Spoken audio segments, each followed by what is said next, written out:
साथियों, यदि आप हिंदी माध्यम से प्रतियोगी परीक्षाओं की तैयारी कर रहे हैं, तो घटना चक्र से भली-भांति परिचित होंगे। और यदि आप सामान्य भूगोल का रिवीजन या प्रैक्टिस करना चाहते हैं, तो इनका तीसरा खंड आपके लिए काफ़ी उपयोगी हो सकता है। नमस्कार साथियों, स्वागत है आपका इस वीडियो में। विश्व का भूगोल के अंतर्गत हम लोग अब तक पहले अध्याय के 2 टॉपिक पूर्ण कर चुके हैं।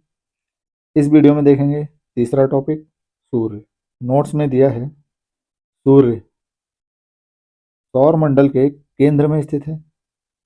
सूर्य का वह भाग जो हमें आंखों से दिखाई देता है, उसे प्रकाश मंडल या फोटोस्फीयर कहते हैं। नासा के अनुसार सूर्य का आकार व्यास के संदर्भ में पृथ्वी से 109.2 गुना बड़ा है। सूर्य का आयतन भरने में लगभग 1.3 मिलियन पृथ्वियां लगेंगी। सूर्य की माध्य त्रिज्या 6,95,700 किलोमीटर। सूर्य के कोर में अत्यधिक उच्च तापमान लगभग 1,50,00,000 डिग्री सेंटीग्रेड के कारण उपस्थित सभी पदार्थ गैस और प्लाज्मा के रूप में मिलते हैं। ये आप ध्यान रखिएगा, गैस और प्लाज्मा। उल्लेखनीय है कि प्लाज्मा द्रव्य की ठोस, द्रव एवं गैस के अतिरिक्त चौथी अवस्था। बहुत इंपॉर्टेंट है, अक्सर प्रश्न आ जाता है। सूर्य की सतह का तापमान नासा के अनुसार 5,500 डिग्री सेंटीग्रेड, कहीं कहीं 6,000 डिग्री सेंटीग्रेड भी बताया जाता है। सूर्य की समस्त ऊर्जा का स्रोत नाभिकीय संलयन है। बहुत इंपॉर्टेंट है। नाभिकीय अभिक्रियाओं को 2 भागों, नाभिकीय विखंडन और नाभिकीय संलयन में बांटा जा सकता है। दोनों को पढ़ लीजिएगा, बहुत इंपॉर्टेंट है। जहां नाभिकीय विखंडन अभिक्रिया में एक भारी नाभिक 2 या 2 से अधिक छोटे नाभिकों में टूटता है, अर्थात विखंडित होता है, वहीं नाभिकीय संलयन अभिक्रिया में 2 छोटे नाभिक आपस में संलयित होकर एक भारी नाभिक का निर्माण करते हैं। अर्थात 2 छोटे नाभिक आपस में मिलकर एक बड़ा नाभिक बना लेते हैं। तारों से मुक्त होने वाली ऊर्जा, ऊष्मा और प्रकाश का कारण नाभिकीय संलयन अभिक्रिया है। तारों में 1 से 1.5 करोड़ डिग्री सेल्सियस तापमान पर हाइड्रोजन के परमाणु आपस में संलयित होकर हीलियम का निर्माण करते हैं और साथ में ढेर सारी ऊर्जा निकलती है। समीकरण इन्होंने यहाँ दिया, 1H2 + 1H2 = 2He4 प्लस ऊर्जा। ये ऊर्जा, इसी से ताप और ऊष्मा, प्रकाश, ये सब चीजें बनती हैं। सूर्य ग्रहण की स्थिति तब होती है जब चंद्रमा सूर्य और पृथ्वी के बीच आ जाता है। बहुत इंपॉर्टेंट है, ये अक्सर पूछा जाता है कि सूर्य और पृथ्वी के बीच में चंद्रमा, तब सूर्य ग्रहण होगा, जिससे सूर्य का प्रकाश पृथ्वी तक नहीं पहुंच पाता। यह स्थिति केवल प्रतिपदा, न्यू मून डे या अमावस्या को होती है। इस स्थिति में पृथ्वी का जो भाग सूर्य की ओर होता है, वही चंद्रमा की छाया पड़ती है। साथ ही पृथ्वी के अनुप्रस्थ परिच्छेद की तुलना में पृथ्वी पर पड़ने वाली चंद्रमा की छाया का आकार छोटा होता है। यही कारण है कि पूर्ण सूर्य ग्रहण पृथ्वी के सभी भागों पर एक साथ दिखाई नहीं देता तथा ये केवल सीमित भू क्षेत्र में ही दिखाई देता है। अब यहां इन्होंने कहा प्रतिपदा या अमावस्या, तो साल में 12 महीने यानी 12 अमावस्याएं आएंगी। हर अमावस्या को सूर्य ग्रहण क्यों नहीं होता, ये चीज आप बताइएगा। सूर्य ग्रहण के समय चंद्रमा पृथ्वी पर 2 छाया डालता है। डार्क वाले छाया को अम्ब्रा एवं कम डार्क वाले छाया को पेनुम्ब्रा कहते हैं। अम्ब्रा पेनुम्ब्रा क्या है, ये भी ध्यान रखना। सूर्य के वायुमंडल का वह बाहरी भाग जो बिना किसी यंत्र के सामान्य आंख से केवल सूर्य ग्रहण के समय दिखाई देता है, उसे कोरोना कहते हैं। इंपॉर्टेंट है, प्रश्न पूछ लिए जाते हैं। हीरक वलय अर्थात डायमंड रिंग का दृश्य पूर्ण सूर्य ग्रहण के समय जब चंद्रमा सूर्य को पूर्णतः ढक लेता है के कुछ सेकंड पूर्व एवं कुछ सेकंड बाद दिखाई देता है। अर्थात जो डायमंड रिंग है वो पूर्ण सूर्य ग्रहण के समय पर जब चंद्रमा पूरी तरह से ढक लेगा सूर्य को, उससे थोड़ा पहले और थोड़ा बाद में एक रिंग टाइप का दिखेगा चारों ओर, वो हुआ डायमंड रिंग। हीरक वलय परिधि रेखा पर दृष्टिगोचर होता है। परिधि पर मतलब सूर्य के चारों ओर जो परिधि है उसकी, वहां पर किसी भी परिस्थिति में पूर्ण सूर्य ग्रहण 7.5 मिनट से अधिक नहीं हो सकता। इंपॉर्टेंट चीज है, किसी भी परिस्थिति में पूर्ण सूर्य ग्रहण जो है वो 7.5 मिनट से ज्यादा नहीं होगा। इसका कारण सूर्य भी मूवमेंट कर रहा है, पृथ्वी भी मूवमेंट कर रही है और चंद्रमा भी मूवमेंट कर रहा है। तीनों के अपने अपने मूवमेंट होने के कारण तीनों सेम डायरेक्शन में 7.5 मिनट से ज्यादा नहीं टिक सकते, कोई ना कोई अपनी जगह से आगे बढ़ जाएगा। सूर्य प्रकाश मंडल से सौर तूफान तीव्र गति से निकलता है, जिस कारण वह सूर्य की आकर्षण शक्ति को पार कर अंतरिक्ष में चला जाता है। इसे सौर ज्वाला अर्थात सोलर फ्लेयर कहते हैं। इंपॉर्टेंट चीज है, जो सूर्य से फ्लेयर निकलते हैं, अंतरिक्ष में आते हैं।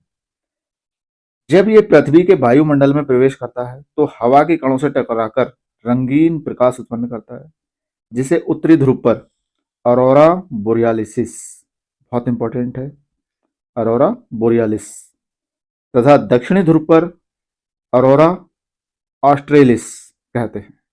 क्वेश्चन कभी बोरियालिस पूछ लिया जाता है, कभी ऑस्ट्रेलिस पूछ लिया जाता है। इसको ध्यान रखने का ये कि ऑस्ट्रेलिया दक्षिण में है तो दक्षिण ध्रुव पे ऑस्ट्रेलिस, अब दूसरा जो बचा बोरियालिस वो उत्तर में हो जाएगा। सौर ज्वाला जहां से निकलती है वहां काले धब्बे दिखाई देते हैं। काले धब्बे किस पर? सूर्य पर, जिसे सौर कलंक सन स्पॉट कहते हैं। यह सूर्य के अपेक्षाकृत ठंडे भाग होते हैं। चारों ओर की तुलना में जो सन स्पॉट है उसका टेम्परेचर थोड़ा कम होता है। चंद्रमा तथा सूर्य के चारों ओर पक्षाव एवं पक्षाविस्तरी बादलों के अपवर्तन से बने श्वेत दूधिया रंग के छल्ले को प्रभामंडल कहते हैं। इंपॉर्टेंट चीज है, प्रभामंडल कौन कौन से बादल बनाते हैं? पक्षाव और पक्षाविस्तरी, ये दो बनाता है। पृथ्वी सूर्य के निकटतम दूरी पर 4 जनवरी एवं उसके निकटतम तिथि को होती है। इस स्थिति को पेरिहीलियन या उपसौर कहते हैं। उपसौर इंपॉर्टेंट चीज है, पेरिहीलियन उपसौर दोनों नाम याद रखिएगा। और यह होता कब है? 4 जनवरी या उसके आसपास के दिनांक को। इसके विपरीत 4 जुलाई के निकटतम तिथि को पृथ्वी सूर्य से सर्वाधिक दूरी पर होती है। इस स्थिति को अपहीलियन या अपसौर कहते हैं।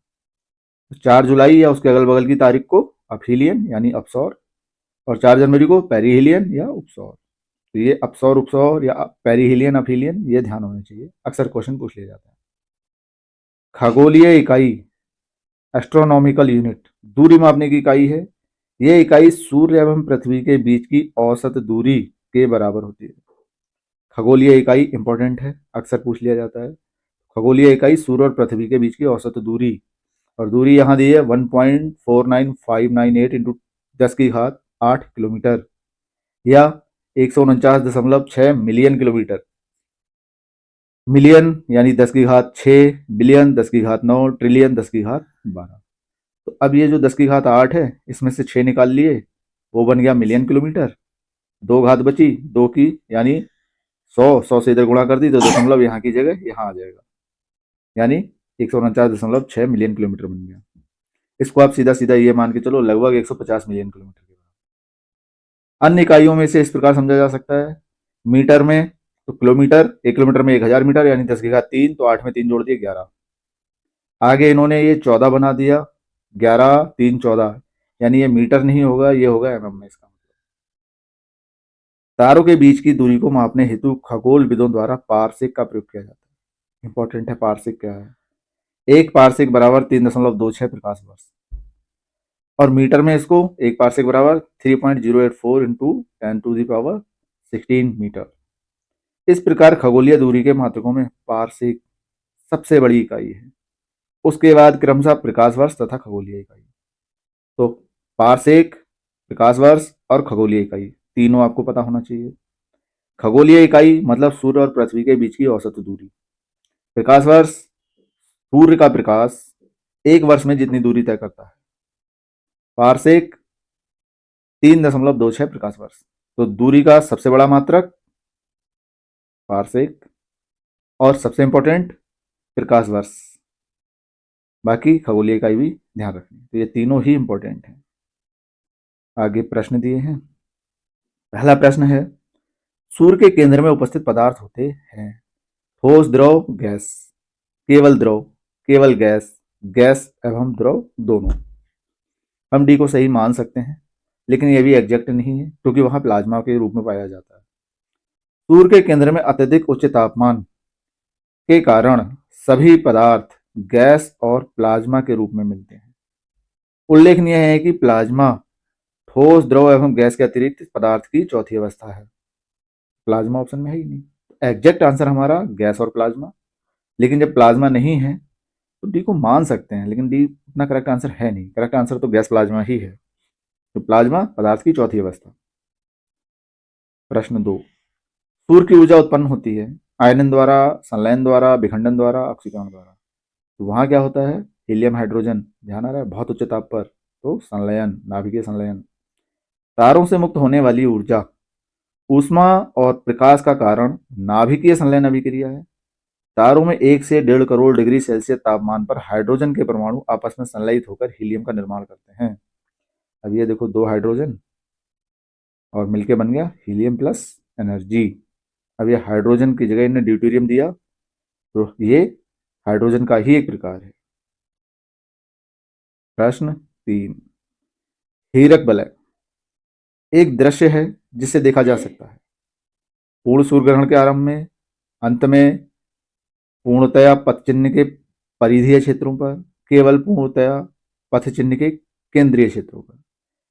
तो जो डायमंड रिंग है वो पूर्ण सूर्य ग्रहण से थोड़ा पहले और थोड़ा बाद में परिधि पर होती है। तो यहाँ इन्होंने केंद्रीय चिन्ह दिया, ये अंत में प्रारंभ में बोला, ये ऑप्शन सही है, परिधि क्षेत्रों में। हीरक वलय डायमंड रिंग का दृश्य पूर्ण सूर्य ग्रहण के समय जब चंद्रमा सूर्य को पूर्णतः ढक लेता है के कुछ सेकंड पूर्व और कुछ सेकंड बाद परिधि रेखा पर दिखाई पड़ता है। प्रश्न 4, सूर्य ग्रहण कब होता है? बहुत ही कॉमन क्वेश्चन है, सूर्य ग्रहण कब होता है? ये अमावस्या के आसपास होता है। अब प्रश्न में अमावस्या नहीं दी है, देखो, चतुर्थांश चंद्रमा के दिन, प्रतिपदा, किसी दिन, पूर्णिमा को होता है चंद्र ग्रहण। ये होता है अमावस्या। अब अमावस्या से पहले और बाद में थोड़ा बहुत इसका टाइमिंग ऊपर नीचे हो सकता है, लेकिन होगा अमावस्या पे ही। तो अमावस्या से थोड़ा सा आगे क्या लग गया? न्यू मून डे यानी प्रतिपदा। तो प्रतिपदा और अमावस्या दोनों ही दिन आते हैं सूर्य ग्रहण के लिए। सूर्य ग्रहण की स्थिति तब होती है जब चंद्रमा सूर्य और पृथ्वी के बीच आ जाता है। अब पृथ्वी की तुलना में चंद्रमा छोटा है और सूर्य की तुलना में पृथ्वी छोटी है, साइज अलग अलग है। तो जब सूर्य और पृथ्वी के बीच में चंद्रमा आएगा तो चंद्रमा की छोटी सी छाया पृथ्वी के एक सीमित क्षेत्र पर पड़ेगी। उस क्षेत्र से देखने पे सूर्य नहीं दिखाई देगा, यानी उस क्षेत्र में ही सूर्य ग्रहण होगा, संपूर्ण पृथ्वी पर नहीं होगा। हमें तो ये ध्यान रखना है कि जब सूर्य और पृथ्वी के बीच में चंद्रमा आ जाता है तब सूर्य ग्रहण होता है। जब चंद्रमा सूर्य और पृथ्वी के बीच आ जाता है जिससे सूर्य का प्रकाश पृथ्वी तक नहीं पहुंच पाता, यह स्थिति केवल प्रतिपदा या अमावस्या को ही होती है। आपको प्रतिपदा और अमावस्या दोनों ध्यान रखनी है।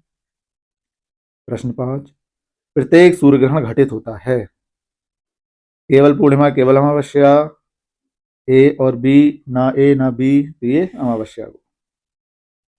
प्रश्न 6, सूर्य ग्रहण कब होता है? जब चंद्रमा सूर्य और पृथ्वी के बीच में आ जाए, ऑप्शन सी। प्रश्न 7, खग्रास अर्थात पूर्ण सूर्य ग्रहण केवल सीमित भू क्षेत्र में ही दिखाई पड़ता है। क्यों? पृथ्वी के अनुप्रस्थ परिच्छेद की तुलना में पृथ्वी पर पड़ने वाली चंद्रमा की छाया का आकार छोटा है। अब मान लो सूर्य इतना बड़ा है, इसकी तुलना में पृथ्वी इतनी है और चंद्रमा इतना सा है, तो इसकी छाया जो आएगी वो सीमित क्षेत्र पर ही आएगी। तो सीमित क्षेत्र में ही सूर्य ग्रहण लगेगा, पूरे में नहीं लगेगा। ऑप्शन ए सही है इसका। जब चंद्रमा सूर्य और पृथ्वी के बीच आ जाता है तब सूर्य ग्रहण की स्थिति होती है। इस स्थिति में पृथ्वी का जो भाग सूर्य की ओर होता है वहीं चंद्रमा की छाया पड़ती है। साथ ही पृथ्वी के अनुप्रस्थ परिच्छेद की तुलना में पृथ्वी पर पड़ने वाली चंद्रमा की छाया का आकार छोटा होता है। यही कारण है कि पूर्ण सूर्य ग्रहण पृथ्वी के सभी भागों पर एक साथ दिखाई नहीं देता तथा यह केवल सीमित भू क्षेत्र में ही दिखाई देता है। प्रश्न 8, सूर्य का प्रभामंडल अर्थात हैलो प्रकाश के अववर्तन से उत्पन्न होता है। कौन से थे? पक्षाभ मेघों के हेमिस्फेरिकों में चंद्रमा अथवा सूर्य के चारों ओर पक्षाभ एवं पक्षाभ स्तरीय बादलों के अववर्तन से बने श्वेत दूधिया रंग के छल्ले को प्रभामंडल कहते हैं। नेक्स्ट प्रश्न 9, एक खगोलीय एकक 1 एस्ट्रोनॉमिकल यूनिट औसत दूरी है सूर्य और पृथ्वी के बीच। खगोलीय इकाई लंबाई मापने की इकाई है। यह इकाई सूर्य एवं पृथ्वी के बीच की औसत दूरी 150 गुणा 10 की घात 6 किलोमीटर, अगर एग्जैक्ट देखें तो 149.598 गुणा 10 की घात 6 या 149.6 मिलियन, लगभग 150 मिलियन किलोमीटर के बराबर होती है। प्रश्न 10, सूर्य और पृथ्वी के बीच औसत दूरी कितनी है? 150 मिलियन किलोमीटर, 150 गुणा 10 की घात 6 किलोमीटर। प्रश्न 11, सूर्य से पृथ्वी की औसत दूरी 150 मिलियन, 150 नहीं दिया है, मतलब 149.6 मिलियन किलोमीटर। प्रश्न 12, पृथ्वी सूर्य से निकटतम दूरी पर होती है। निकट कब है? जनवरी में। 4 जनवरी नहीं है, 3 दिया है, यही होगा। पृथ्वी सूर्य से निकटतम दूरी पर जनवरी के प्रथम सप्ताह में होती है। इस स्थिति को उपसौर या पेरिहेलियन कहते हैं। इसके विपरीत जुलाई के प्रथम सप्ताह में पृथ्वी सूर्य से सर्वाधिक दूरी पर होती है। इस स्थिति को अपहीलियन या अपसौर कहते हैं। सामान्यतः उपसौर की स्थिति 4 जनवरी या उसके निकटतम तिथि जैसे 2, 3 या 5 जनवरी को, उसी प्रकार अपसौर की स्थिति 4 जुलाई या उसके निकटतम तिथि को होती है। नेक्स्ट प्रश्न 13, सूर्य का आकार पृथ्वी से कितने गुना है? सूर्य का आकार पृथ्वी से 109 गुना। प्रश्न 14, सूर्य की चमकीली बाह्य परत को जाना जाता है, इसको कहते हैं फोटोस्फीयर। सूर्य के सबसे बाहरी संवहन मंडल के बाह्य सतह के ऊपरी चमकीले दृश्यमान मंडल को प्रकाश मंडल या फोटोस्फीयर कहते हैं। यह सूर्य के वायुमंडल का सबसे भीतरी मंडल होता है। प्रकाश मंडल का तापमान लगभग 5,500 से 6,000 डिग्री सेंटीग्रेड होता है। इस प्रकार हमारे इस अध्याय का ये टॉपिक यहाँ संपन्न होता है। आशा करते हैं इस वीडियो में दी गई जानकारी आपके लिए काफ़ी उपयोगी साबित होगी। बाकी वीडियो में यहाँ तक बने रहने के लिए बहुत बहुत धन्यवाद।